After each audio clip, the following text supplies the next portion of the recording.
Hello and welcome to Oh the Horror, where we all go a little mad sometimes.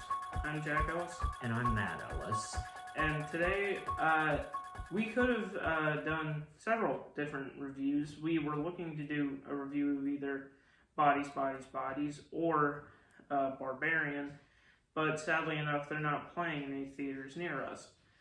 We also were talking about doing X and Pearl, but we decided that might be a bit too risque for this channel.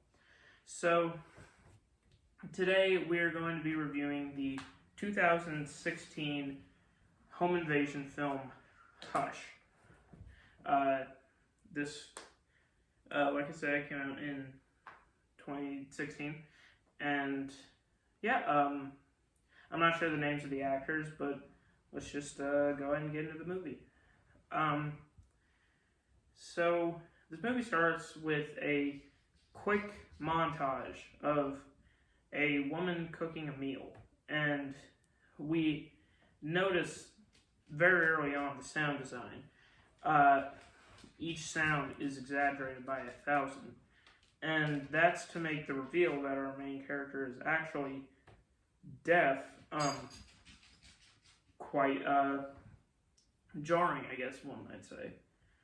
And then she was visited by a next door neighbor who reveals that Maddie, Maddie is the main character. She is the one that's deaf, and Sarah is her next door neighbor. And so she is visited by her and reveals that Maddie is actually a writer who is working on a second book. And after that, the alarm goes off, and it's revealed that it is so loud that it needs to have vibrations that wake her up in the middle of the night. And the addition of our main character being deaf, in my opinion, is great for tension. You don't see a lot of horror movies do this. You could argue that Silent Night, Deadly Night 3 had the advent of our character being blind, but that these are two different senses that are just completely wiped out, and so it adds great tension and suspense to the film. And going into this movie, I know it was never a movie that was claimed to be, very original, at least for the first part of the movie, but the first 20 or 30 minutes or so it is so palpably the 30 minutes of filler you get at the beginning of a horror movie. Now, I get that the whole thing can't entirely be horror, and you need to introduce characters, introduce themes, introduce the setting, and all that works. But in my opinion, the beginning is so unabashedly let's introduce all the characters and what their conflicts and motivations are. And yeah, but I think it does a great job of establishing the seclusion, the setting of her house, and any factors that might be working against her when the danger starts becoming more prevalent. Now, what do you think of the beginning of this movie? The beginning of it, I agree with what you said. It was a bit drawn out, but I still did kind of like it. I liked how it kind of showed who Maddie was, like what her medical state was. She actually was both deaf and mute because she developed bacterial meningitis when she was 13. So her hearing is permanently gone, and her speech was only supposed to be temporarily gone, but because of a surgical mistake, that's gone too. So here we have somebody who can't hear and can't speak. However, she was able to make a living for herself and a name for herself through the written word. As you said, she is an author, and she is working on a second book, and it also showed at the time that along with being both deaf and mute, she lives out in a cabin in the middle of the woods by herself. She doesn't have any roommates, she doesn't have a boyfriend, it's just her. She has a friend that comes over, every now and again, but that's it. And this movie really, whether you are the kind of person who watches horror movies and roots for the killer or the victims, whichever one, no judgment here. This is one I really feel like everybody kind of rooted for Maddie, because she just was at such a disadvantage. You would love to see her coming out of all this actually victorious, because it would be a real Cinderella story. Yeah. But yeah, I thought it was good.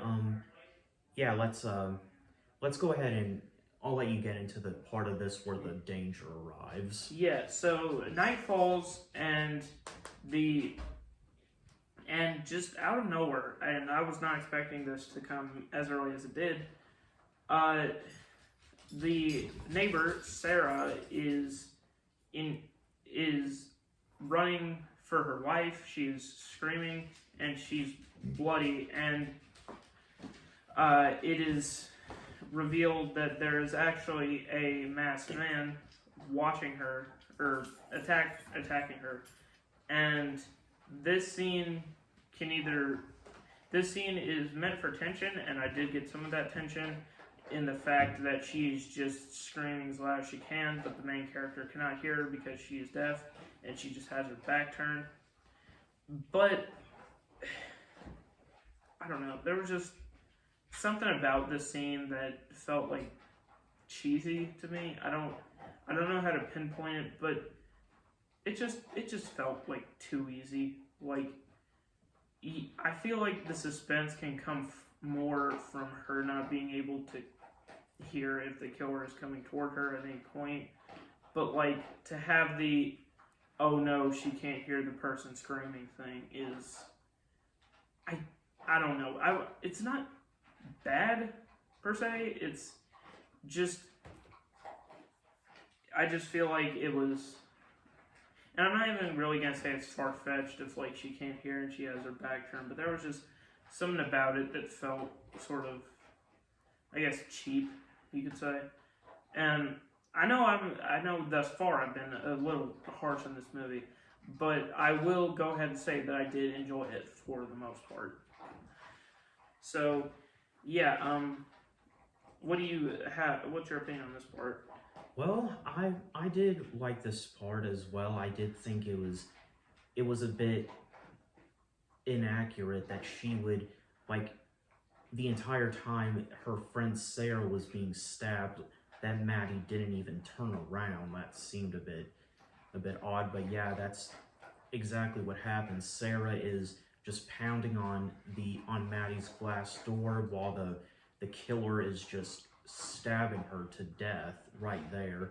And then as the killer gets done and Sarah is just dead as a doorknob, that's when the killer is just like, what is this? Why isn't she noticing? And he actually taps on the glass to try to get her attention, but she still doesn't notice him. And then that's when he comes to the conclusion that she is deaf. And so he, of course, is wanting her to be his next victim, but he's the kind of guy who likes to play with his food. He's kind of like the strangers. He likes to torture people with fear before he eventually does kill them. So, and the way he goes about making Maddie know he is there and he's coming after her is pretty interesting too. Jack, do you want to? Yeah, and before we go on, I feel like there's a sort of stigma nowadays where people get wrapped up in something either being the best or the worst thing ever. I feel like you can enjoy a movie while still acknowledging some flaws or dislikes with it, and you can hate a movie while still acknowledging there are good things about it. So, yeah, I'm not going to say that this is like the best thing I've ever seen. I'm just going to say that I liked it, but I did notice some things about it. Moving forward, he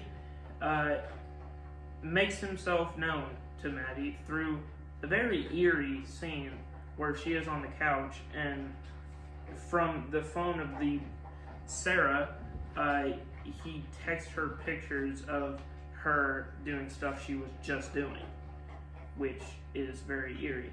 And you have this setup. You think you know what's going to happen. It's going to be this woman by herself trying to survive the night with a masked killer. And then we get a rug pull. We see the killer stalking her, and then she writes on the window something like boyfriend coming. I see. She says boyfriend coming, didn't see face, wait.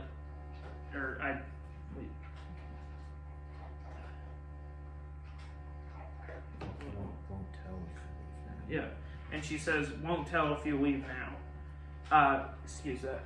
And so then, in a moment that I did not expect, the killer takes his mask off and shows his face in full form. And unlike The Strangers, where that's the moment where the two people know that they are definitely going to die, here it's sort of the same principle, but he has it off and does not put his mask on for the entire rest of the movie, which I think is a fantastic little twist. There's also sort of a epidemic in movies where people think that something is so overdone that they're trying to, at any cost, subvert expectations. I don't think subverting expectations is bad, but subverting expectations in and of itself does not make it good. You have to execute it well. And this, I think, did an excellent job at that. And, so, moving on, he begins chasing her, he takes out the power and the Wi-Fi so she cannot make a call or any emergency calls. And, so he does find out that he can read her lips. And, and like we talk about in most of, like most horror movies, you have the moment of, getting to know the characters in the beginning, and you also get the moment of the killer taking out every sort of way of getting help. And, cutting the phone lines, cutting the Wi-Fi, cutting the electricity, doing this or that. And then we get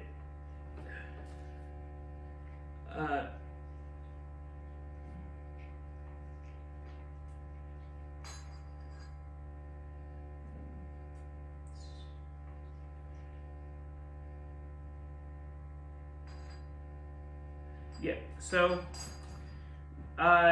he, after that, during the sequence of nobody can help you, he actually slashes her car tires.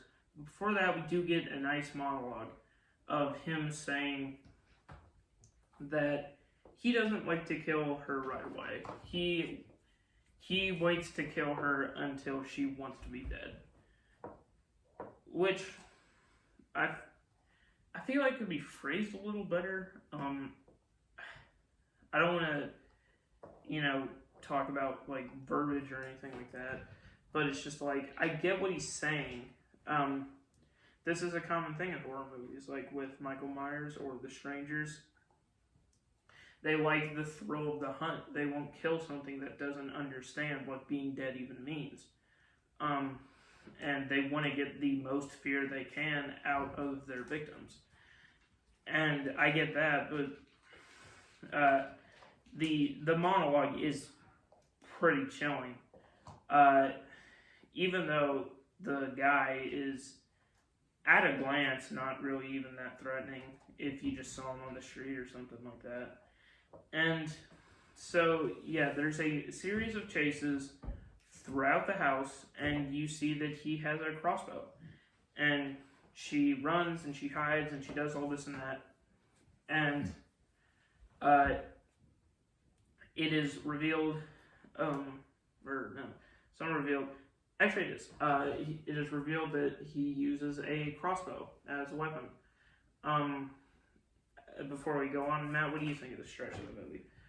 I really do like this stretch of the movie, and I was kind of confused about his monologue as well, because like where he says he's gonna wait to kill her until Maddie wants to die. It's like, but like, why? I don't really see where the sport in that would be, killing somebody when they want to die. I mean, I guess maybe he would be doing that because then he wouldn't.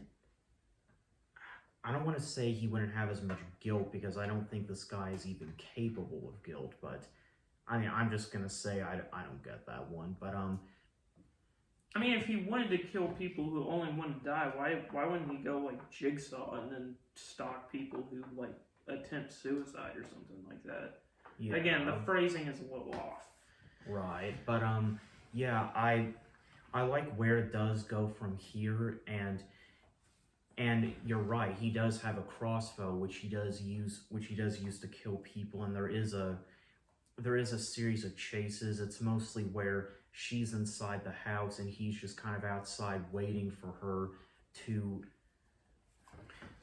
come out, or something, or just like maybe look in a window or something where he can just shoot her then. But no, she hides around, she looks for weapons, she does the smart thing. She definitely doesn't get as panicky as you would think somebody in her situation would be. I mean, we've seen horror movies where people who had a lot more resources got more worked up, but she didn't. And one of the things she tried to do is she took a flashlight type object that it didn't just like shine a light, it would flash lights like a strobe light.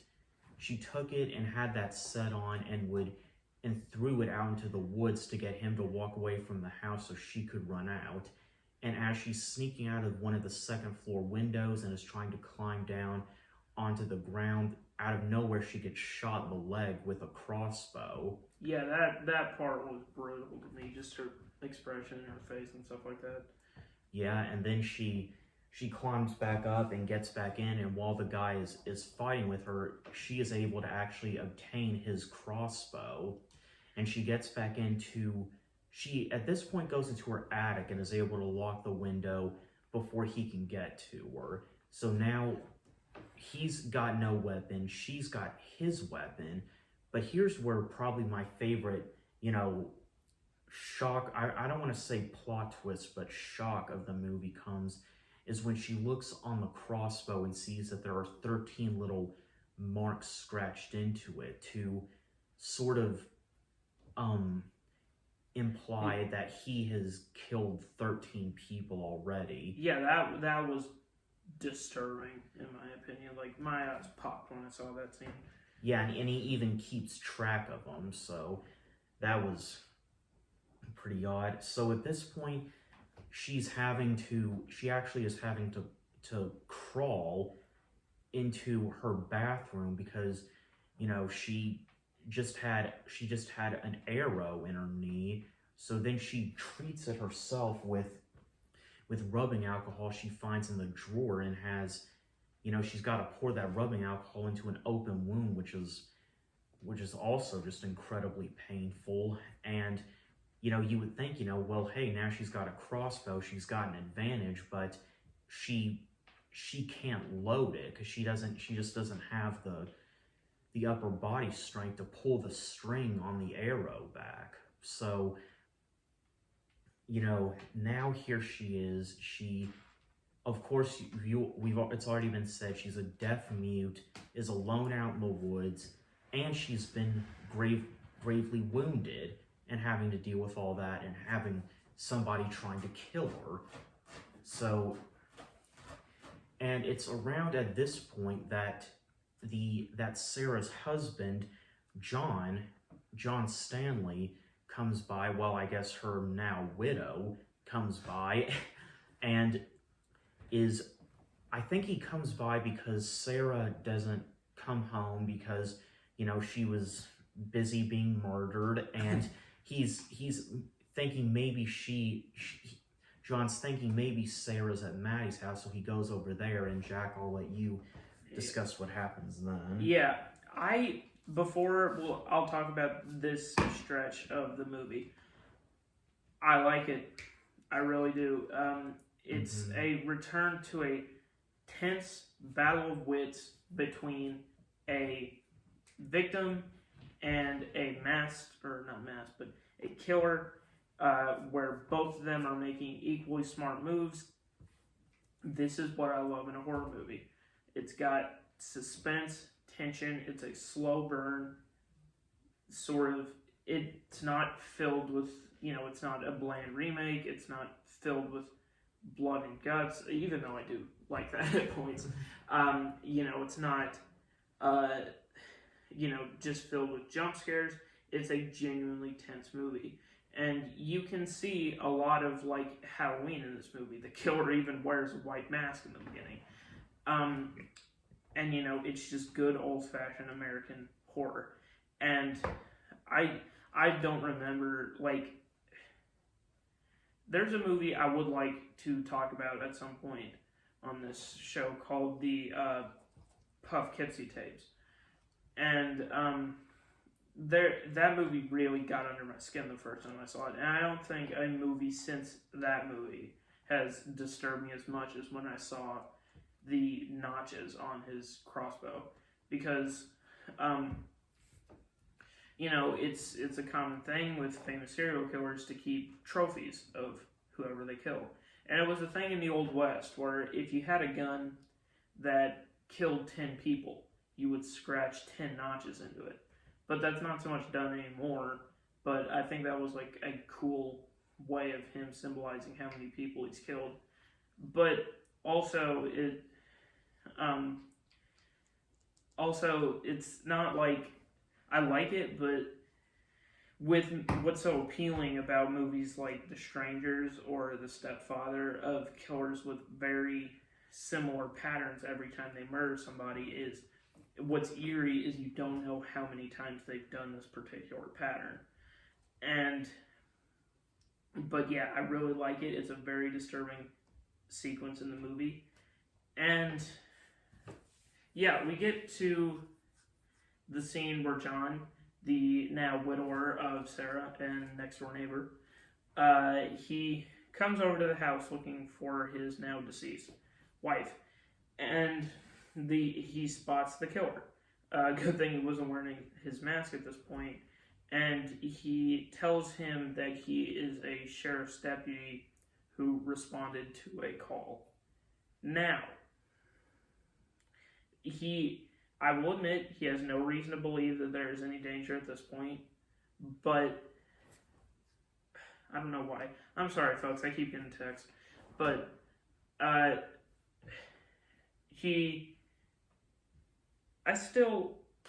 don't entirely buy that John would buy this, because, like, not only is he in just street clothes, even though he claims to be a deputy, and doesn't have a radio or anything.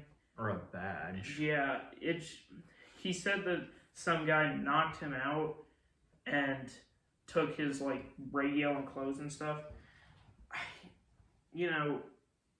That just is kind of weird to me because, like, if he found out that there was some man who was, at least causing severe property damage, knocked out a person, stole stuff from them, why would he not think that his wife may have been part of that similar scam? And maybe go out of the woods and look for him. But so, anyway, the killer calls for backup, but I believe it's only a means of getting the guy's phone so he can destroy it. And John is about to knock out the killer with a rock. But Maddie knocks on the door and tries to get John's attention, and when he sees that, the killer just jabs a knife into his throat. And this movie, I love it for its suspense, but also it not giving you a clear, time of when the death is about to happen, when the kill is about to happen. And that also leads to more suspense, but he just gets him in the throat, he bleeds out, stabs him some more, and Maddie watches all of this. And at that point, she examines her options. She hides, she bleeds out. She runs, he'll kill her. And so the best thing she can do is either fight or die trying. And so she takes some weapons, she writes on her laptop a description of the killer, which I think is very smart, and a note to any of her loved ones, and then she hides and gets ready for him to attack. She hides in the bathroom, and a great scene that really played into what I wanted to see in this movie from hearing its description.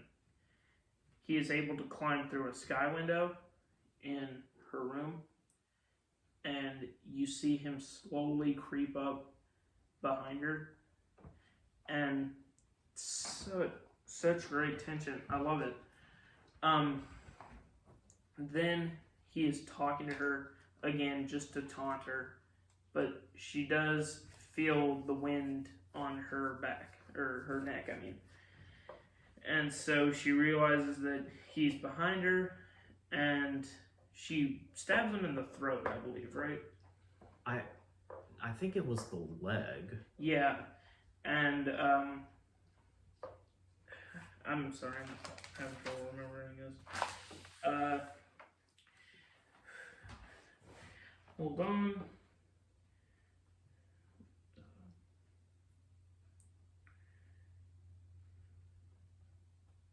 Yes, she then runs to the kitchen where she takes some bug spray and sprays him in the eyes, and then takes the fire alarm and turns it on, and it stuns him for a while. But then he is able to get her on the ground and start choking her, and you think at this point, the jig is up, she's done for. And you even get this solidified by seeing her life flash before her eyes. And honestly, I wouldn't be surprised if this was just pictures from the actress's childhood, because I have heard of movies that have done that. And then she is able to reach a corkscrew on the ground, puts it in his throat, and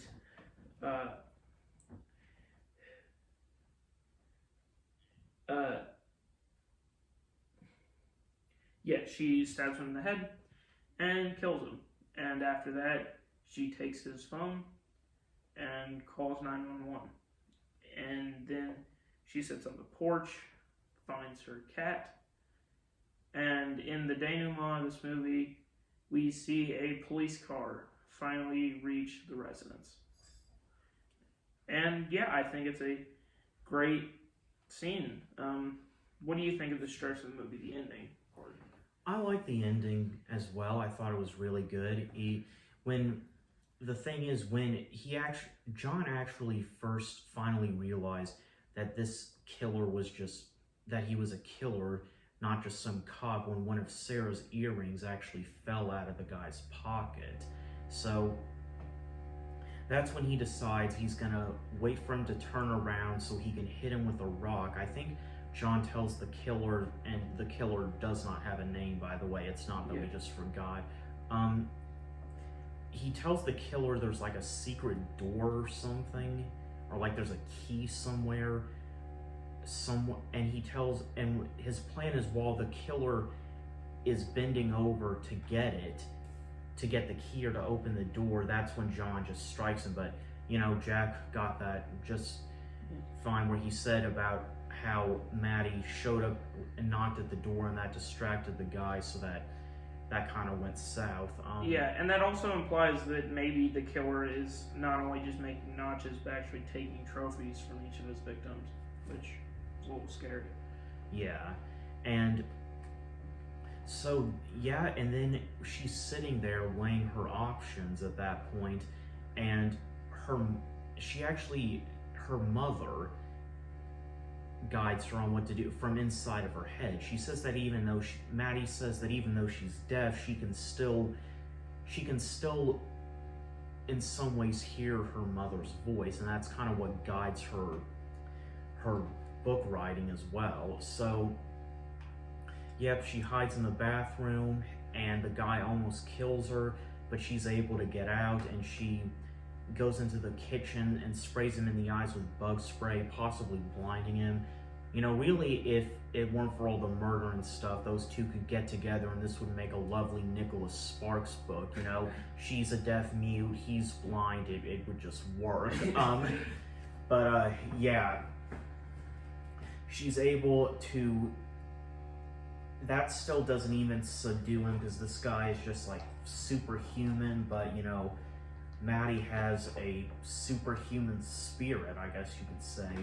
And as they're fighting, she stabs him in the neck with a corkscrew, and then he's lying there dead, and she's able to walk outside, and when she's sitting on the porch, she's actually smiling, which, you know, you usually don't see somebody doing when they, even if they've just killed someone who's been trying to kill them and has been terrorizing them for hours and hours. And also, at this point, we forgot to mention she also has a broken hand, because when she was trying to run back into the door one of the times, the guy was able to, or was it his hand that got broken? From one of them, their hand was like inside the door hinge, and the person was able to just, you know, slam the door into them. Or... Yeah, I believe that was, he slammed her hand. Okay. Yeah, so she's also got a broken hand, and yeah, it was also really kind of badass after she had weighed her options, and the guy had said, "At this point, I'm coming in." She actually wrote in her own blood on the glass door, "Do it, coward." Yeah. And then that's when he started trying to break in with a tire iron, right? And then that all the time it took for him to do that is what gave Maddie the chance to write that stuff on her computer. But it's like, you know, I can kind of understand her sitting there smiling, because, you know, different people react to things differently, and I mean, maybe she just had a smile of like, you know, it's over, it's done with. I mean, it's really not done with in a way, because she's still gonna have to deal with the PTSD, there's the nightmares and the flashbacks and all that stuff, but I think she also got kind of a sense of closure, in that she was able to avenge the deaths of her friends Sarah and John, and as the other 13 people that guy killed. And also she was also smiling out of pride that, you know, she was able to make it to where there's one less of these guys on the earth. So yeah, I guess there's that. I will say my last gripe with this movie, before we get into final thoughts,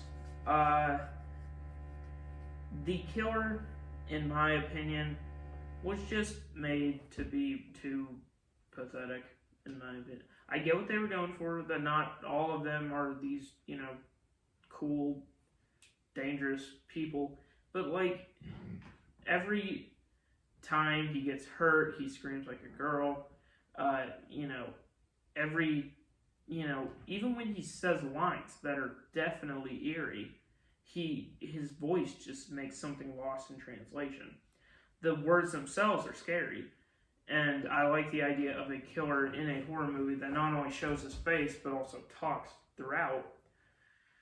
But I just didn't like the direction they took with the killer, even if they were trying to make him look weak or anything like that. I just prefer a killer that's just more, I guess, killer-like. I mean, I get that in real life they're not like that, but I mean, it's just my personal preference. If you're going to do that, at least make him sound more intimidating or something like that. Right, and I mean, this guy also, like, in height, he was maybe only, like, what? They said he was 5'9". 5'9", okay. Yeah. I mean, this guy really just looked like your regular country boy, honestly. Yeah. And it's, you know, it's kind of weird how he had killed 13 people, but he was still able to fly under the radar so well. Like, you would think they would have shown a newscast saying, you know, oh, this killer strikes again in the woods, and it's like, but no, I mean, I guess he was just they were so far out into the woods that, you know, he was able to kill those people, and people just, like, you know, everyone else just didn't notice. Yeah, like, I could buy that maybe his killing spree started not too long ago, and they just hadn't found any of the bodies up to that point. It's just sort of, you know, like John List, a famous serial killer, he left the bodies in a house, and it at least took them a month to find them. So, yeah, I could see that, but yeah, I feel like at that point he would have become more of a wanted serial killer at that point, but, you know, what do I know? But, yeah, you ready on the final thoughts? Yeah, my overall impression of this movie was that it definitely got the job done. It had you in suspense.